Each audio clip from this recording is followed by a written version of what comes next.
Hello अस्सलाम वालेकुम। This is doctor Abu Bakar और आज का आप लोगों का टॉपिक है surface anatomy of abdomen. So perhaps this the last topic of our GIT module और unfortunately we have resorted to online setting और डिस्टेंस लर्निंग हम करेंगे. So, without any further ado, let's talk about today's topic, which is surface anatomy of abdomen.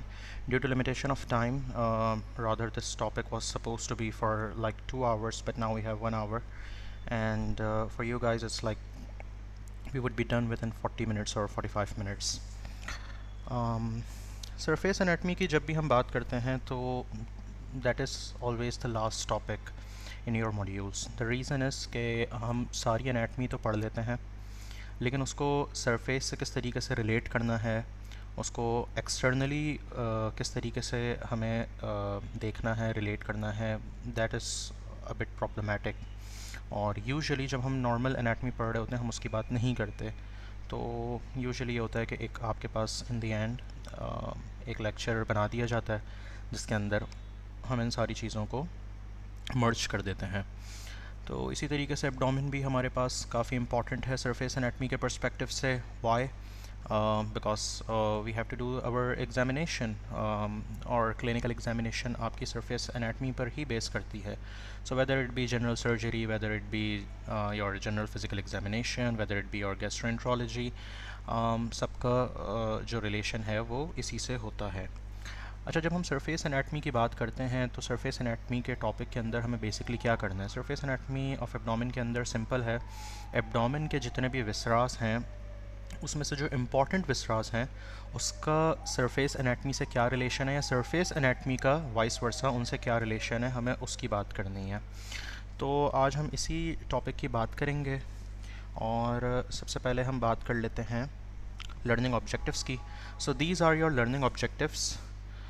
Learning objectives के अंदर हमारे पास 5 तकरीबन जो हैं वो लर्निंग ऑब्जेक्टिव्स हैं. Identify the bony landmarks of abdomen. We have already done it. ठीक है, अगर आपने interior abdominal wall, posterior abdominal wall cover किया हुआ है तो you guys are very much familiar with this thing, bony landmarks. Then we have something new, surface anatomy of liver and gallbladder, and mind you the surface anatomy of liver is important. Now explain the abdominal regions and quadrants, we are also aware of that, and locate the abdominal organs in each quadrant in relation with your abdominal regions and quadrants. So abdominal organs आप तभी बता सकते हैं in relation to quadrant जब आपको regions और quadrant का relation का concept अच्छे से पता हो. और ये पार्ट भी हम कवर कर चुके हैं. यहाँ पर हम ज़रा डिटेल में अलग से थोड़ी सी बात कर लेंगे. इसके बाद हमारे पास है discuss the surface anatomy of stomach and spleen, जिसमें से स्टमक इंपॉर्टेंट है, and describe the variable positions of diaphragm. अच्छा, इस पूरे टॉपिक के अंदर आप लोगों के काम की जो चीज़ हैं जो आप लोगों के लेवल पर इंपॉर्टेंट हैं वो 2 चीज़ें. आपको एब्डोमिनल रीजन्स एंड क्वाड्रेंट्स का बहुत अच्छे से पता होना चाहिए. उससे भी पहले आपको प्लेन्स का पता होना चाहिए. प्लेन्स पता होंगे तो रीजन क्वाड्रेंट्स आप आइडेंटिफाई कर लेंगे खुद से. जब वो पता होंगे तो फिर ऑर्गन्स भी बताना आसान हो जाएगा. सो ये आपकी फिंगर टिप्स पर होना चाहिए. दूसरा आपका anatomy of liver and anatomy, surface anatomy of liver and surface anatomy of stomach, ये पता होना चाहिए, एंड दैट्स इट. उसमें भी surface anatomy of liver is way more important. So this is your topic. I'll try my best to wrap up within half an hour. इतना extensive topic वैसे भी नहीं है, और दूसरी बात यह है कि आपके लेवल पर इतना क्लिनिकल इससे पूछी भी नहीं जाएगी. आप लोगों के लेवल पर बेसिक नो-हाउ होना ज़रूरी है. सो let's talk about, first we'll talk about abdominal regions and quadrants, planes in accordance with planes, and then we will talk about abdominal organs in each quadrant, और उसके बाद फिर हम सरफेस एनाटमी ऑफ लिवर और stomach की बात करेंगे. So that's it. Okay, let's talk about abdominal planes. So हमने पहले भी बात की थी कि हमारे पास 4 abdominal planes आपके पास must हैं, जिनसे आपके पास total 9 quadrants बनते हैं. And when we are talking about surface anatomy of abdomen, so indirectly we are talking about the anterior abdominal wall. ठीक है, इसकी हम बहुत डिटेल में बात कर चुके हैं कि इंटीरियर एब्डोमिनल वॉल ज़्यादा इंपॉर्टेंट है, क्यों है, क्या वजह है, उसकी एक्सटेंट क्या है, वो किस तरीके से बन रही है, इसकी हम प्रॉपर डिटेल में लेक्चर में बात कर चुके हैं। मैं today we will be focusing on abdominal planes. तो इंटीरियर एब्डोमिनल वॉल को आप 4 प्लेन्स के थ्रू 9 क्वाड्रेंट्स में डिवाइड करते हैं, जिसमें से 2 आपके पास वर्टिकल लाइंस आ जाती हैं, 2 आपके पास हॉरिजॉन्टल लाइंस आ जाती हैं। As you can see over here, we have 2 vertical lines and then we have 2 horizontal lines. Lines और plane same thing. अच्छा, जो vertical है उसका तो बड़ा सिंपल सा सीन है कि we have mid clavicular line, ठीक है। mid clavicular line self explanatory, आपने clavicle bone को जो है वो क्या कहते हैं POV अपना बनाना है और उसके मिड पॉइंट पर आपने लाइन ड्रॉ कर देनी है, a vertical line, right and left. तो ये आपके पास वर्टिकल लाइंस आपकी दोनों ड्रॉ हो गई। इस वक्त मेरे पास अगर मैं देखूं तो इंटीरियर एब्डोमिनल वॉल मेरे 3 रीजन्स में डिवाइड हो चुकी हुई है, the right one, the middle one and the left one. Then उसके बाद फिर आपके पास थोड़ा सा ट्रिकी पार्ट आता है जिसके अंदर आप हॉरिजॉन्टल लाइंस ड्रॉ करते हैं।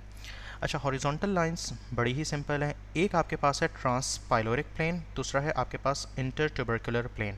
ट्रांसपाइलोरिक को हम एडिसंस प्लेन भी कहते हैं and this is the most important plane out of all these lines and planes.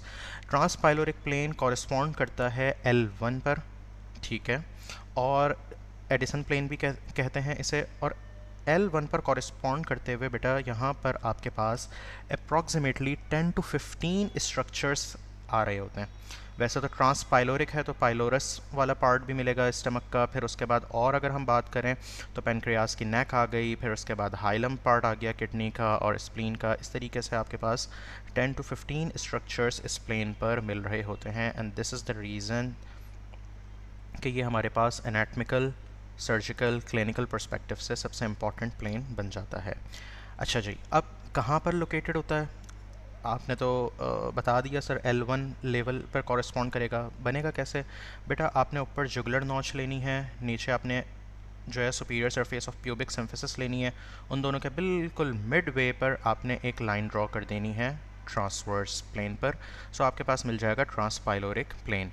अच्छा, बहुत सारे बच्चे इसको कंफ्यूज करते हैं सबकोस्टल प्लेन से। Subcostal plane is totally different, और जब आप क्वाड्रेंट्स बनाते हैं उस वक्त हम सबकोस्टल प्लेन को नहीं लेते, हम ट्रांसपाइलोरिक प्लेन को लेते हैं, ठीक है। तो ये एक इम्पॉर्टेंट कॉन्सेप्ट है। दूसरा आपके पास जो प्लेन आ जाता है that is inter tubercular plane. So again the name indicates intertubercular, between the tubercles. So we have tubercle on our iliac surface, और आप उस क्रेस्ट के जो ट्यूबरकल्स हैं, आइलियक क्रेस्ट के जो ट्यूबरकल्स हैं राइट एंड लेफ्ट, उन दोनों को आप ज्वाइन करते हैं और आपके पास इंटर ट्यूबरकुलर प्लेन बन जाता है। ये L1 पर था, ये L5 पर कॉरेस्पॉन्ड करता है अप्रॉक्स। अच्छा, इनके बीच में L3 पर अप्रॉक्सीमेटली आपको मिलता है subcostal plane. So subcostal plane is totally different. It has its own importance, but it is not to be confused with transpyloric plane. And when we are talking about abdominal planes, at that time we are talking about transpyloric plane and intertubercular plane rather than the subcostal plane. So that is one thing. और वैसे मैंने आपकी उसकी understanding के लिए बता दिया कि subcostal plane is at about L3, body से उसके कॉरेस्पॉन्ड कर रहा होता है। L2 L3 के बीच में भी मिलता है, L3 पर भी मिलता है, तो अप्रॉक्सीमेटली L3 पर मिलता है बिल्कुल मिड में। और आपकी 10th costal cartilage lower border आप जब उसको ज्वाइन करते हैं तो आपके पास वो बन जाता है, this is a bit above that, ठीक है। तो ये आपके पास दो ट्रांसवर्स या हॉरिजॉन्टल लाइंस प्लेन आ गए, दो आपके पास वर्टिकल प्लेन्स आ गए। Now our abdominal wall is divided into 9 regions. So first one, second one, third one, fourth one, fifth one, sixth one, seventh, eighth और ninth. अच्छा, अब हमें फॉर्मेशन समझ में आ गई है, लाइन समझ में आ गई हैं। अब हम इनके नाम को डिस्कस करेंगे, नामों को, और उसके अंदर जो हमारे पास कंटेंट मिल रहा है उसको। तो जैसे ही हम ये करेंगे हमारा half topic already done. Okay, so here we are, abdominal regions. So the first one and the third one, ठीक है ना, जो अपर साइड पर आपके पास मिल रहे हैं, अपर एक्सट्रीमिटी के अंदर राइट पर और लेफ्ट पर, this is your right hypochondriac and left hypochondriac, ठीक है। बिल्कुल उसके नीचे जो आपका लंबर रीजन पर कॉरेस्पॉन्ड कर रहा होगा उधर आप कह देंगे राइट पे राइट लंबर, लेफ़्ट पे लेफ़्ट लंबर, और उनके नीचे आपके पास राइट पर राइट आइलियक एंड लेफ़्ट पर लेफ़्ट आइलियक। बीच में, बिल्कुल बीच में इनके जिधर अम्बलाइकस आपको मिल रहा है वो है umbilical region. Above the umbilical region we have the epigastric region and below that we have the hypogastric. Epi above, hypo below. So this is our epigastric region. Lateral to that we have the hypochondriac regions. Lateral to umbilical region we have the lumbar region, and lateral to hypogastric region we have the right iliac and left iliac region. So these are your 9 areas. आपने जब examination करना है तो आपने इसी के accordingly करना है। अब ये इतने क्वाड्रेंट्स बनाने का मकसद क्या है? देखें, आपके पास बहुत सारे विसराज हैं, ठीक है ना। अब अगर एक पेशेंट कंप्लेन कर रहा है कि मेरे पास जो है let suppose right lumbar region में पेन हो रहा है उसको, तो आपके पास यहाँ पर जो है आप उसको लोकेट करेंगे राइट लंबर में। सर यहाँ पर उसको पेन हो रहा है पेशेंट को, क्या उसमें इसको जो है वो समथिंग रिलेटेड टू स्टमक या पेनक्रियाज यहाँ पर मिल सकता है? नो, क्योंकि यहाँ पे उसकी लोकेशन नहीं है। तो इन क्वाड्रेंट्स का मकसद ये होता है कि हम ऑर्गन्स को आइसोलेट कर सकें। जब हम आइसोलेशन करते हैं तो हमें जो है वो आसानी से पता लग जाता है कि कौन सा ऑर्गन जो है वो आपका मोस्ट प्रोबेबली यहाँ पर इशू कर रहा है। बाकी दूसरा एक टॉपिक, एक कॉन्सेप्ट है रेफर्ड पेन का, दैट इज़ टोटली डिफरेंट। तो ज़रूरी नहीं है कि एक ऑर्गन का पेन यहाँ पर ही आपको मिले, वो दूसरी जगह पर रेफ़र होकर भी मिल सकता है। That is something you know that's not your concern. We'll talk about it in probably third year or fourth year. Anyway, अब आ जाएं आप हाइपोकॉन्ड्रिक रीजन्स पे। राइट हाइपोकॉन्ड्रियक में आपके पास liver, gall bladder, right kidney का थोड़ा सा पार्ट आपको मिलेगा, और small intestine. Right kidney mainly आपको लंबर रीजन में मिलेगी, ठीक है। इसी तरीके से यहाँ पर भी लेफ्ट हाइपोकॉन्ड्रियक में स्प्लीन और आपका पेनक्रियास वाला पार्ट आएगा। मेन आपका जो किडनी वाला पार्ट है वो भी नीचे आ जाएगा। अच्छा, एपिगैस्ट्रिक में आ जाएं तो आपके पास स्टमक आ रहा है, लिवर का पार्ट आएगा, पेनक्रियास भी आएगा, ड्यूडेनम का भी थोड़ा सा पार्ट आएगा, स्प्लीन टच करेगा, ठीक है। राइट लंबर पे आप अगर आ जाएं तो यहाँ पर आपको लिवर समवॉट इस तरीके से आपके पास मिलता है। तो यहाँ पर आपको लिवर की प्रोजेक्शन मिलती है, लिवर मिल सकता है, राइट कोलन मिल सकती है, इसका पेन आपको यहाँ पर मिल सकता है। अच्छा, यहाँ पर अगर अम्बलाइकल रीजन की बात करें तो ऑब्वियसली अम्बलाइकस मिलेगा, स्मॉल इंटेस्टीन का प्रीडोमिनेटली पार्ट यहाँ पर आ रहा होगा, ठीक है। ड्यूडेनम यहाँ पर थोड़ा सा टच कर रहा होगा। लेफ़्ट लंबर के अंदर सबसे इंपॉर्टेंट आपके पास जो है वो किडनी आ जाएगी, and then we have the descending colon. Over here we have the ascending colon, over here we have the transverse colon, and then we have the descending colon.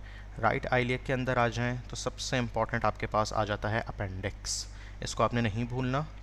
Hypogastric के अंदर आपके पास bladder आ जाएगा, left iliac के अंदर आपके पास descending colon और sigmoid colon आ जाएगा। अच्छा, इन सब में सबसे इंपॉर्टेंट आपके पास जो है वो अपेंडिक्स है राइट आइलिक के अंदर। राइट लंबर और लेफ़्ट लंबर में आपके पास right kidney and left kidney आ जाती है, और अपर एक्सट्रीमिटीज़ के अंदर आपके पास जो है वो स्टमक, लिवर, पेनक्रियास, ये 3 इंपॉर्टेंट हैं, और इस तरफ स्प्लीन आ जाती है। तो spleen, stomach, liver and pancreas, these are 4 organs which are important, ठीक है। तो अब यहाँ पर हमारे पास बात कंप्लीट हो जाती है हमारे इसकी एब्डोमिनल रीजन्स की, क्वाड्रेंट्स की, और हमने abdominal organs in each quadrant ये भी हमने कर लिया हुआ है। बोनी लैंडमार्क्स की हमने बात कर ली हुई है। बोनी लैंडमार्क के अंदर आपके पास जो है वो ज़िफिस्टर्नम, आपके पास जुगलर नॉच का डायरेक्टली तो नहीं है लेकिन प्लेन के लिए हम पढ़ सकते हैं। दूसरा आपकी कोस्टल कार्टिलेज, और नीचे की तरफ आपका pubic symphysis, and on the lateral side we have the iliac crests. So these are your important bony landmarks, और इससे हम एक्सटेंट डिटरमिन करते हैं। So we are done with that. Now we will talk about the surface anatomy of liver, gallbladder, stomach, spleen, and stuff like that. Before jumping on to that, I just want to take a brief moment and I want to talk about McBurney's point and Murphy's point. So these are 2 points clinically very important. First we'll talk about McBurney's point. अच्छा, McBurney's point एक ऐसा point है जहाँ पर आपके पास जब acute appendicitis होता है तो सबसे ज़्यादा टेंडरनेस आपको यहाँ पर मिलती है, ठीक है, सो that is the first thing. अच्छा, अब ये मिलता कहाँ पर है? देखें आप यहाँ पर एंटीरियर सुपीरियर आइलेक स्पाइन को लोकेट करते हैं। एंटीरियर सुपीरियर आइलियक स्पाइन से आप लाइन ड्रॉ करेंगे जो आपके अम्बलाइकस को टच करेगी। तो आपने एक ऑब्लीक लाइन ड्रॉ कर दी और उस ऑब्लीक लाइन पर आप डिवीजन करेंगे 2/3 और 1/3 की। अब 2/3 1/3 को आप कैसे डिवाइड करेंगे? From lateral perspective 1/3, from medial perspective 2/3। अगर आप मीडियल आ रहे हैं तो 2/3 पे पॉइंट लगाएंगे, अगर आप लेटरल से जा रहे हैं यानी कि आइलियक स्पाइन से जा रहे हैं, एंटीरियर सुपीरियर आइलियक स्पाइन से, तो 1/3 पे। बेटा ये जो 1/3 पर आप पॉइंट लगाएंगे या नेवल से जब अगर आप आ रहे हैं मीडियल साइड से, और 2/3 पे जो आप पॉइंट लगाएंगे, this is your McBurney's point. So McBurney's point कहाँ पर आ रहा है? राइट आइलियक के अंदर आ रहा है, और यहाँ पर आपके पास मैक्सिमम टेंडरनेस मिलती है जब आपके पास अक्यूट अपेंडिसाइटिस के साथ पेशेंट प्रेजेंट करता है।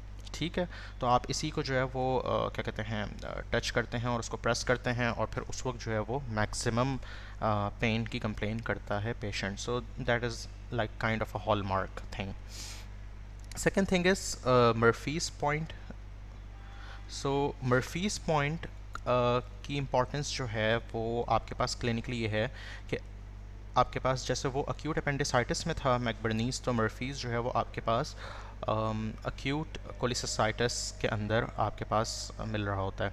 या आप यूँ कह लें कि जब भी गॉल ब्लैडर का इशू हो रहा होता है अक्यूट, तो आपके पास मर्फीज़ मिलता है। द थिंग इज़ कि आपके पास जो गॉल ब्लैडर है वो समवॉट यहाँ पर मिलता है, और gall bladder is kind of touching our anterior abdominal wall.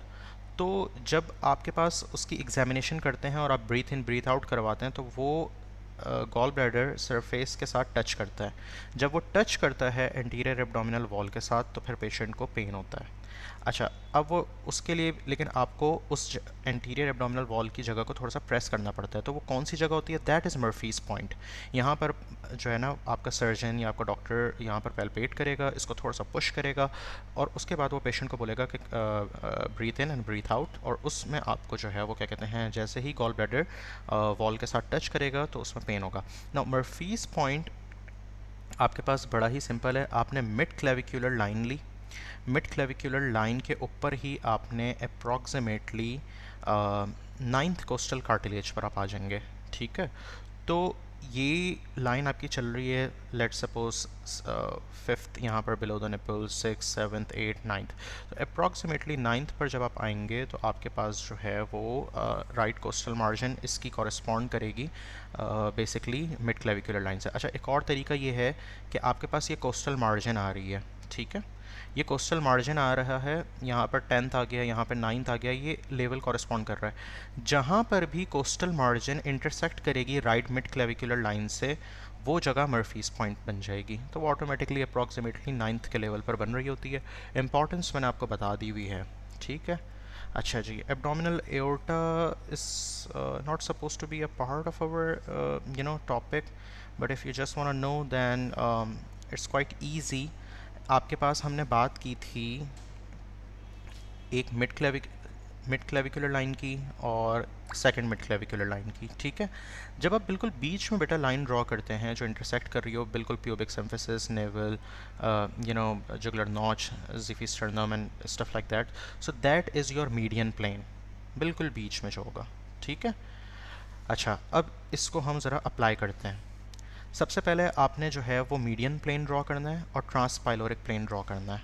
ठीक है, आपने क्या करना है, आपने मीडियन प्लेन पर ट्रांसपाइलोरिक प्लेन से 2.5 सेंटीमीटर अबव पॉइंट मार्क कर देना है। दूसरा पॉइंट आपने लेना है 1.2 centimetre below and left to the umbilicus from the median plane. ये आपके पास आ गया मीडियन प्लेन। ठीक है, इसमें आपने 1.2 centimetre below and left to the umbilicus, this is your umbilicus, आपने बिलो जाना है और लेफ़्ट जाना है। सो ये आपके पास लोकेशन आ गई।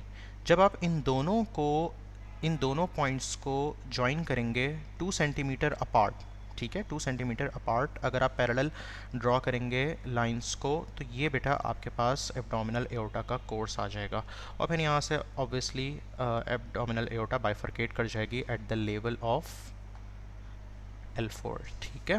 तो ये हमने बात की थी C4, T4, L4, ये सारी चीज़ें मैं आप लोगों को बता चुका हुआ हूँ, ठीक है।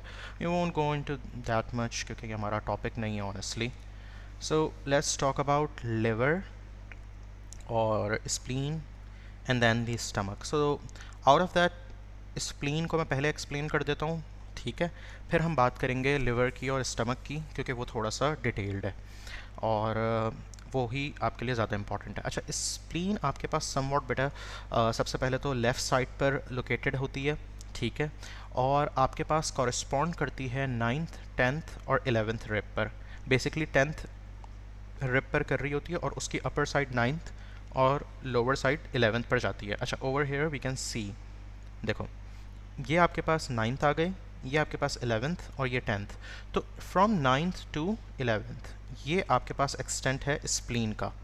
अच्छा जी, अगर अगर हम यहाँ पर देखें तो ये आपके पास स्प्लीन का एक्सटेंट आ रहा है। कर्व लाइन आपने बनानी होती है, एक आपके पास 1 पॉइंट 10th पर यहाँ पर आ रहा है, दूसरा पॉइंट आपका 11th के लोअर उस पर आ रहा है।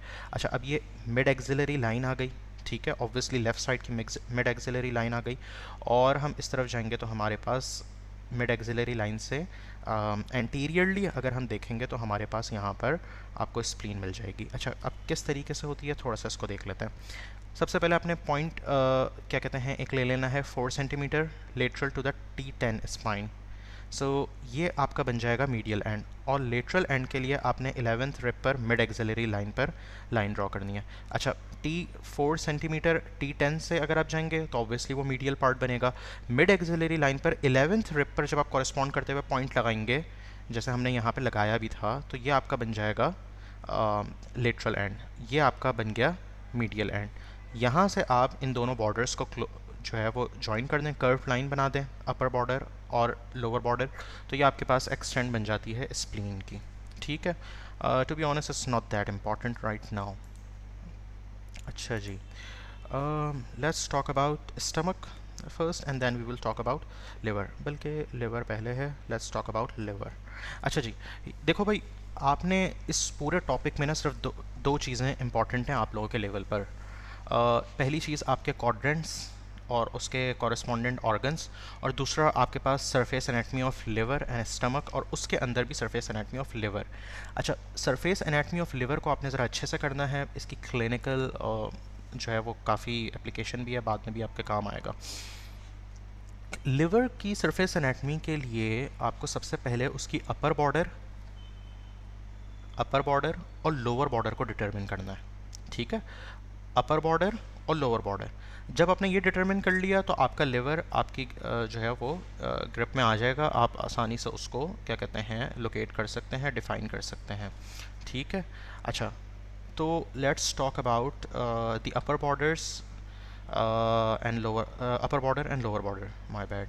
अच्छा, सबसे पहले यहाँ पर प्लेन देख लें, ट्रांसपाइलोरिक प्लेन आ रहा है, this is the sub coastal plain. देखें सब कोस्टल यहाँ पे कोस्टल 10th कोस्टल की लोअर उस पर बनाया हुआ है, this is your medial one, this is your umbilicus and blah blah blah. एक चीज़ जो है इम्पॉर्टेंट, चले मैं आपको उसके बाद में ही बताता हूँ, पहले यहाँ पर आएँ। सबसे पहले आपने क्या करना है, mark a point a little below and medial to the left nipple, ठीक है। सबसे पहले आपने यहाँ पर एक पॉइंट ले लिया, ठीक है। मैं आपको यहाँ पे समझाने के बजाय पिछली स्लाइड पर समझा देता हूँ, आपको ज़्यादा आसानी से समझ में आ जाएगी। देखें बहुत आसान है, अपर बॉर्डर को लोकेट करना बहुत आसान है। आपने लेफ़्ट निपल पे नीचे पॉइंट लेना है थोड़ा सा मीडियल साइड पर, विच इज़ टिपिकली और रीजन फॉर एपेक्स बीट। यहाँ पर आपने अप्रॉक्सीमेटली पॉइंट मार्क किया। दूसरा आपके पास ज़ीफी स्टर्नल जॉइंट, जो आपके पास ये जॉइंट आ रहा है, यहाँ पर आपने ज़ीफी स्टर्नम वाले पॉइंट पर दूसरा पॉइंट लोकेट किया। तीसरा आपने जो राइट निपल के नीचे आपके पास स्पेस बन रही है, यहाँ पर आपने पॉइंट लोकेट कर दिया और आपने इनको ड्रॉ किया। अच्छा, जब आप इसको ड्रॉ करेंगे ट्रांसवर्स पे ही ऑब्वियसली खुद ब खुद वो ड्रॉ होगा। जब आप ड्रॉ करेंगे तो आप नोटिस करेंगे कि this is not a straight line. क्यों? क्योंकि जो आपने लेटरल वाले पॉइंट्स अपने लिए हुए वो थोड़े से ऊपर हो जाएंगे और जो ज़ीफी स्टर्नल वाला पॉइंट है वो ऑटोमेटिकली थोड़ा सा नीचे आएगा। तो जब आप इसको ज्वाइन करते हैं तो आपके पास कॉन्वेक्स, देन कॉन्केव और फिर कॉन्वेक्स। So that's important. अच्छा, 1 2 3 ये आपके पास हो गया यहाँ पर ख़त्म। अच्छा, फोर्थ और फिफ्थ आपने अगर लोकेट कर लिया नीचे तो आपकी लोअर बॉर्डर भी आपके ग्रिप में आ जाएगी। अच्छा, अब लोअर बॉर्डर कैसे बन रही है इसको ज़रा देख लेते हैं। देखो ये अपर बॉर्डर आ गई, आपने स्ट्रेट लाइन ड्रॉ की 1 2 3, और आपके पास लोअर बॉर्डर जो है वो 4 5 एंड 5 1। अब ये किस तरीके से बन रहा है इसको हम देख लेते हैं। देखो, put a point 1 centimetre just below the tip of right 10th costal cartilage. बेटा ये आपके पास 10th कोस्टल कार्टिलेज आ गई, आपने इसके 1 सेंटीमीटर नीचे एक पॉइंट आपने मार्क कर दिया। So this is your first point, ठीक है। Second point is about mark the tip of the right 9th costal cartilage. So this is your 9th costal cartilage. यहाँ पर आपने इसकी टिप पर क्या कहते हैं पॉइंट मार्क कर दिया। अच्छा, ये अप्रॉक्सीमेटली मिड क्लेविकुलर लाइन पर ही आ रहा होता है ऑटोमेटिकली। तो मिड क्लेविकुलर लाइन आ रही है, 9th कोस्टल जिधर इंटरसेक्ट कर रहा है वहाँ पर आपने उसको पॉइंट मार्क कर दिया, या आप यूँ भी कह सकते हैं जिधर मिड क्लेविकुलर लाइन और ट्रांसपाइलोरिक अप्रॉक्सीमेटली इंटरसेक्ट कर रहे हैं। सो that is your 9th one. और 10th, अब आप ये करोगे कि 10th को 9, ये जो नीचे हमने पॉइंट मार्क किया था इसको इससे मिलाओगे और फिर इसको आप अपेक्स बीट वाली जगह से मिला दोगे, ठीक है। सो that is your lower border, ठीक है। यहाँ पर आप देख सकते हो 4th को आपने लिया, 5th को आपने लिया और इन दोनों को आपने ज्वाइन कर दिया, ठीक है। अपर बॉर्डर हमारी पहले ही हो चुकी थी, लोअर के अंदर आपने 10th पर सबसे पहला पॉइंट लिया, 9th पर दूसरा लिया, इन दोनों को आपस में ड्रॉ किया और फिर यहाँ से आपने दूसरा कर्वेचर बनाकर इसको ड्रॉ कर दिया। बेटा ये 9th वाली जगह पर ही अगर याद हो तो मैंने अभी पीछे मर्फीज पॉइंट की बात की थी, वो 9th पर ही वो कर रहा था कॉरेस्पॉन्ड। देखो ये 9th वाली जगह पर ही तुम्हारा गॉल ब्लैडर आ रहा है, ठीक है।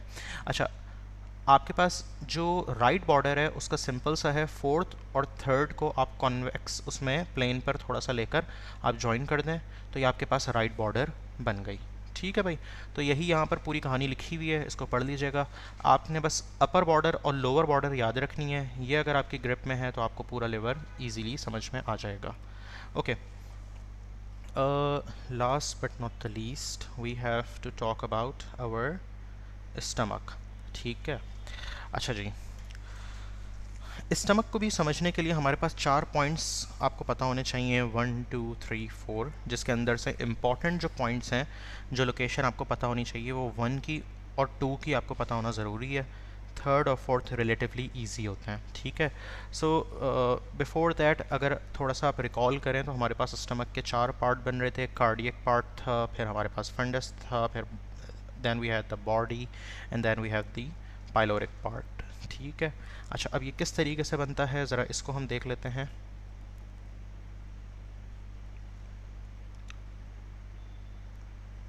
आ जाएं।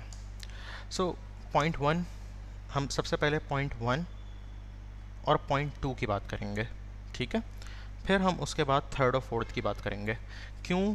द रीज़न इज़ कि ये बेसिक आपके पास एक्सटेंट है, ये आपके पास लैंडमार्क है 1 और 2। ये अगर आपको पता होगा तो आप इसके कंपैरेटिवली फिर आप इसका 3rd और 4th का रिलेशन बना सकते हैं। अगर हम 1 और 2 की बात कर लें तो इम्पॉर्टेंट पार्ट क्या है कि यहाँ पर ही आपके पास cardiac part and pyloric part आ जाएगा।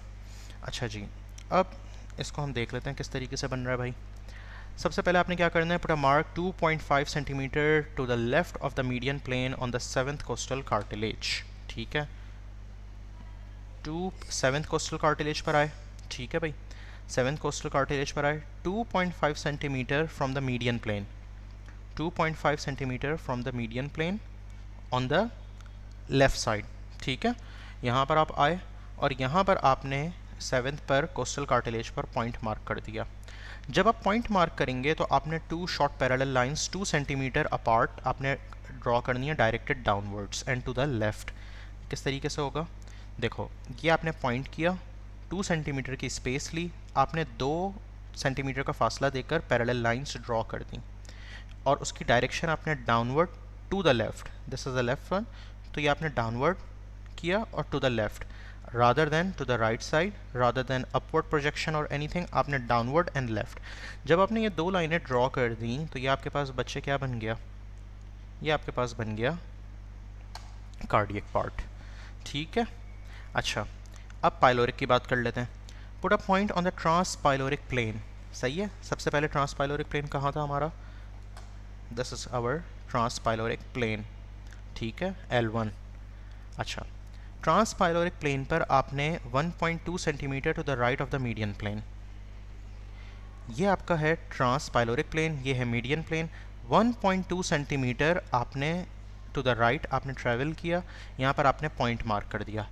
यहाँ पर भी आपने वही काम करना है जो हमने ऊपर किया था कि 2 सेंटीमीटर का आपने डिस्टेंस दिया, 2 पैरेलल लाइंस आपने ड्रॉ करी और उनकी डायरेक्शन आपने अगेन किस तरीके से रखनी है। यहाँ पर इस दफ़ा आप ऊपर की तरफ जाएंगे, किस तरफ आप करेंगे, ये देखें, आपने ऊपर की तरफ इसकी लाइंस को ड्रॉ की और ये टू द राइट साइड चली गई। ठीक है, जब आप इस तरीके से करेंगे तो ये आपके पास पाइलोरिक पार्ट बन जाएगा। ठीक है, तो ये आपके पास जब हो जाता है, फिर हम पैरेलल लाइंस जो थी दोनों की, उसके इंटरनल साइड्स को जे शेप नॉट से हम ज्वाइन करेंगे और ट्रांसपाइलोरिक प्लेन पर हम थोड़ा सा इसको 1.2 सेंटीमीटर का डिप देंगे। जब डिप देंगे तो यहाँ पर आपके पास ये लेसर कर्वेचर बन गया और ये आपके पास नॉच बन गई।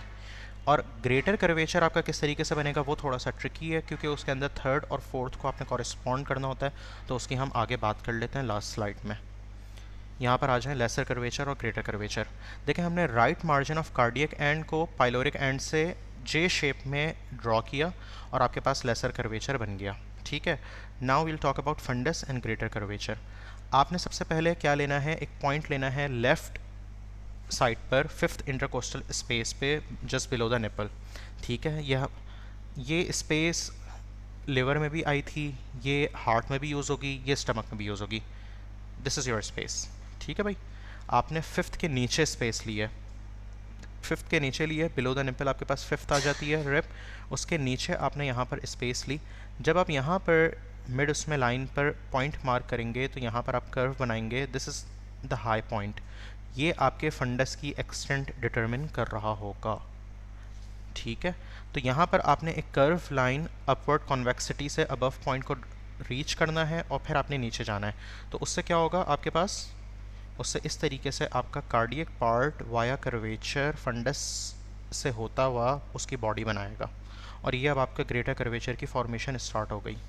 ठीक है, लास्ट पॉइंट आपका आ जाता है ग्रेटर कर्वेचर। आखिरी पॉइंट आपने बेटा, आपने एक पॉइंट लेना है between the tips of 9th and 10th left costal cartilages और उसको आपने ड्रॉ करना है। ये देखें, ये आपके पास आ गई 9th, दिस द 10th, और इस इधर आपने मिड क्लेविकुलर लाइन वाला पॉइंट पर आकर आपने यहाँ पर मार्जिन पर पॉइंट डिटरमिन किया और इसको आपने ज्वाइन करते हुए फिर आप नीचे से लेकर जाकर सब कोस्टल तक लेकर जाते हैं, सब कोस्टल से फिर आप वापस ऊपर जाते हैं, तो सब कोस्टल तक आपने जाना है और फिर ऊपर आना है। So that becomes your greater curvature और ये आपका स्टमक पूरा बन गया। सो दैट वाज इट। हमने सब चीज़ों की बात कर ली है इसके अंदर। वंस अगेन इम्पॉर्टेंट आपके पास बेटा, आपको क्वाड्रेंट्स पता होने, प्लेन्स पता होने चाहिए, क्वाड्रेंट्स पता होने चाहिए, कॉरेस्पॉन्डेंट उसके ऑर्गन्स पता होने चाहिए, और last but not the least आपको at least bare minimum surface anatomy of liver का कॉन्सेप्ट आना चाहिए। So that was it. Take care, bye bye, thank you.